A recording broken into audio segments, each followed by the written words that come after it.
Let's go to this page and see what the URL looks like. This is the URL WordPress created for this page. If you go to view post and see this page, you can see this is the URL that has been created for this page.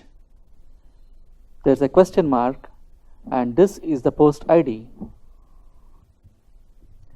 In the URLs WordPress creates, it puts question marks and numbers. That's absolutely useless. That doesn't tell Google what your page is about unless you want your site to be ranking in the top 10 for question marks and numbers. We need to specify the permalinks settings so that our keywords appear here instead of the question mark and the post ID. Then your pages can have a good shot at ranking in the top 10. To do that, we will have to make changes to the permalinks settings. Go to Settings, Permalinks.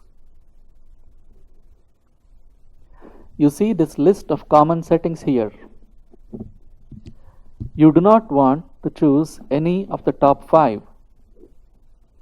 You do not want numbers, question marks, or month names in your URLs. You want to choose custom structure and you want to enter /% category %/% post name %/ in this text box.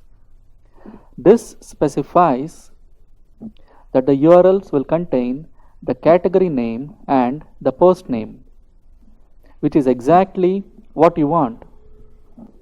Let's save changes and let's now see what this URL looks like now. We need to refresh the page. There are now no question marks or numbers in the URL. The URL has words instead. This is how you want the URLs to appear if you are building siloed sites. However, if you are setting up a niche site instead of a siloed site, you will not be having any categories. WordPress will put all of your pages into the only category on your site, the uncategorized category. So, for niche sites, you will want to have only the post name in this text box. You will want to leave category base and tag base text boxes empty. Save the changes and your permalink settings are changed. Let's now see what the URL of this page looks like. The URL now contains only the post name. This is how you want the URL of niche sites to look like.